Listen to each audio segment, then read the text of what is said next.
Hey everybody, it's me Audrey. I'm back again with another video. If this is your first time tuning in, welcome to this channel. And if you've been watching thus far, I really appreciate you taking the time to do that.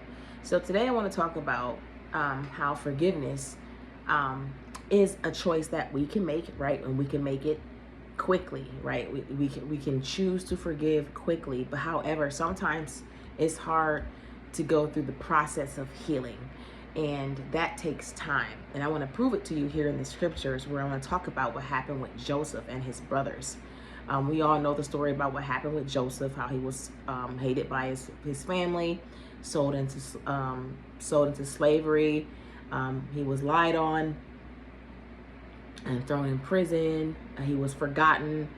He was overlooked, but he had a gift of interpreting dreams.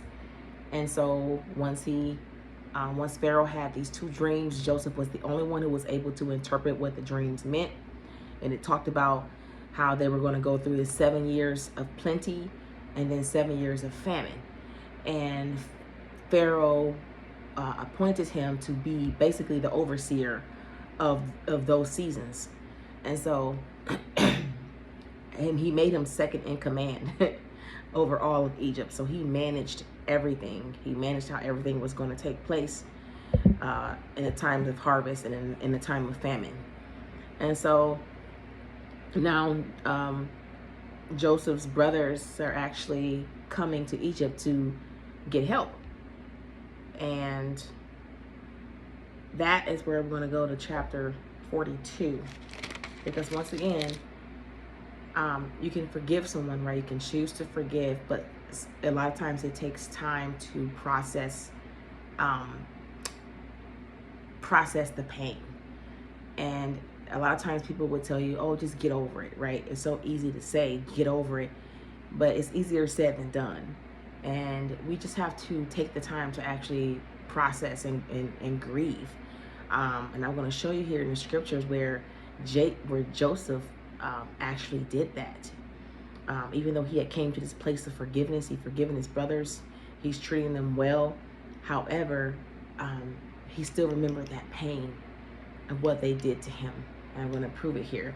So it says here, I'm going to start at I'm going to start from the beginning.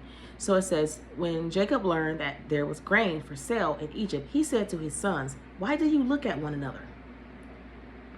Behold, I have heard that there is grain for sale in Egypt.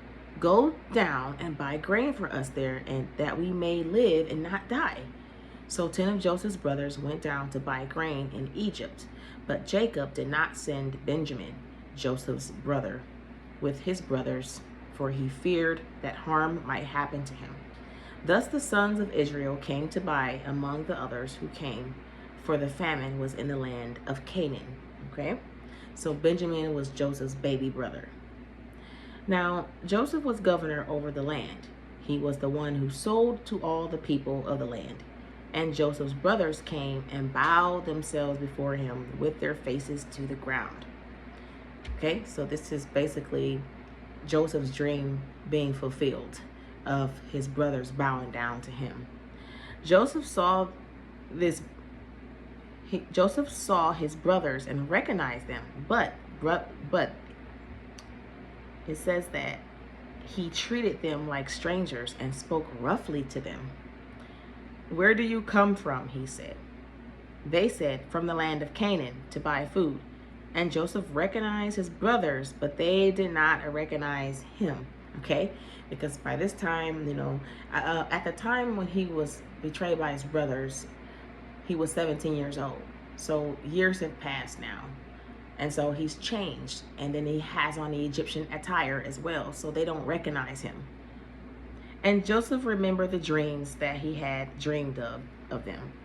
And he said to them, you are spies. You have come to see the nakedness of the land. They said to him, no, my lord, your servant have come to buy food. We are all sons of one man. We are honest men. Your servants have never been spies. He said to them, no, it is the nakedness of the land that you have come to see. And they said, We your servants are 12 brothers, the sons of one man in the land of Canaan. And behold, the youngest is this day with our father, and one is no more. Talking about Joseph. But Joseph said to them, it is as I said to you, you are spies. By this you shall be tested, by the life of Pharaoh. You shall not go from this place unless your youngest brother comes here. Send one of you and let him bring your brother while you remain confined, that your words may be tested, whether there is truth in you. Or else, by the life of Pharaoh, surely you are spies. Okay? So Joseph is testing them. He's testing to see if they're telling the truth, right? Because after what happened to him and after what they did to him, he doesn't trust them. And so verse 17 says, and he put them all together in custody for 3 days. So they were all put in prison for 3 days. On the third day, Joseph said to them, do this and you will live, for I fear God.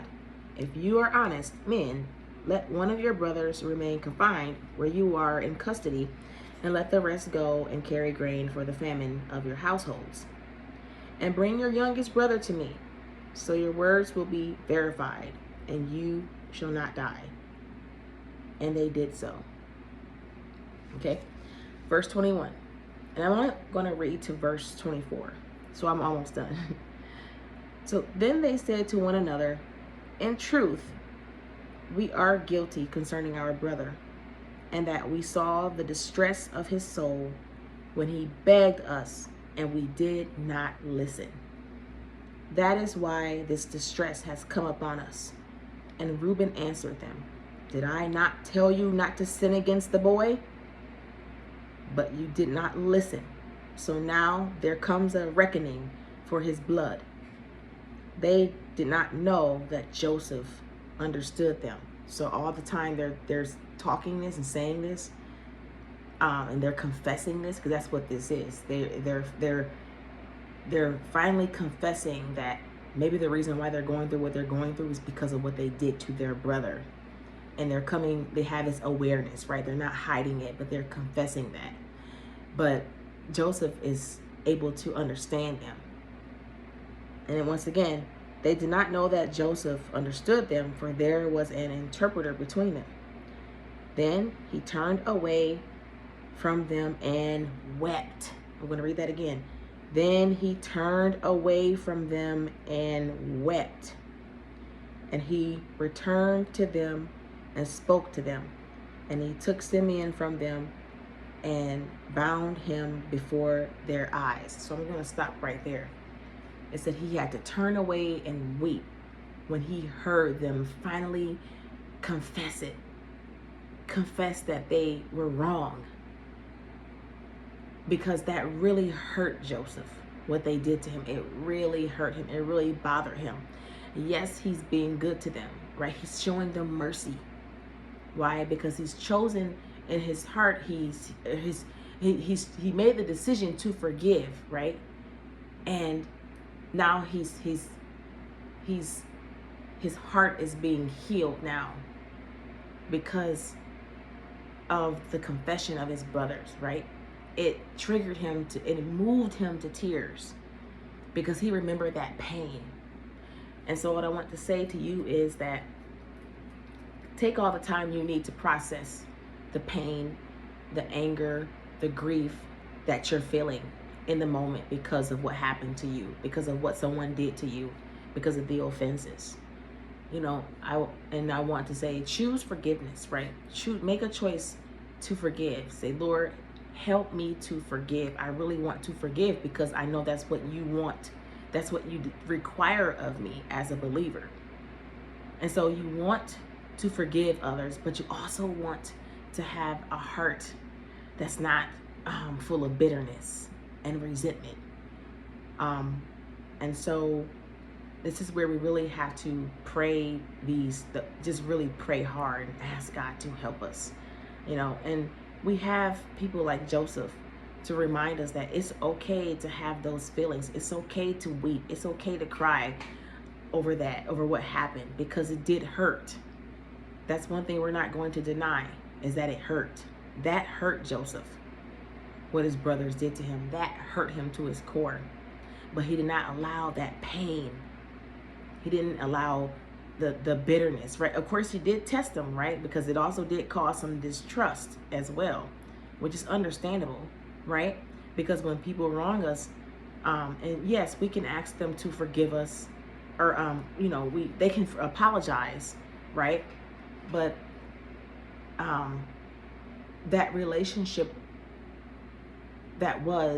is not the same.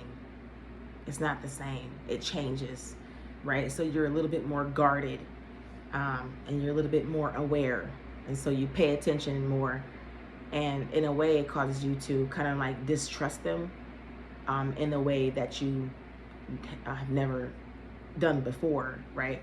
Where you were once close to this person, always doing things together, but now you've got a little bit of a guard up because you see how they operate, and so now you have to place some boundaries there, and which is normal. Okay, and so it takes time. Healing takes time, and so give yourself some grace as you are on this journey of forgiveness and healing. Okay, forgiveness and healing. You choose to forgive, and then you give yourself some grace as you go through the process of healing and going through grief. But yeah, so just take a lesson from Joseph. He didn't allow that to stop him from showing love to his brothers. He still helped them. He gave them the grain. He gave them even extra, right? He fed them food from his own house. He treated them like royalty when they came and dined with him. And even then, he wept again. He wept again when he saw Benjamin, when he saw his little brother, knowing that he was still alive. It made him weep again. So I want you to be encouraged with this story. Please meditate on it. Please read it when you get a chance. I would just start from Genesis 37 on out. Okay. But yes, please be encouraged and take care.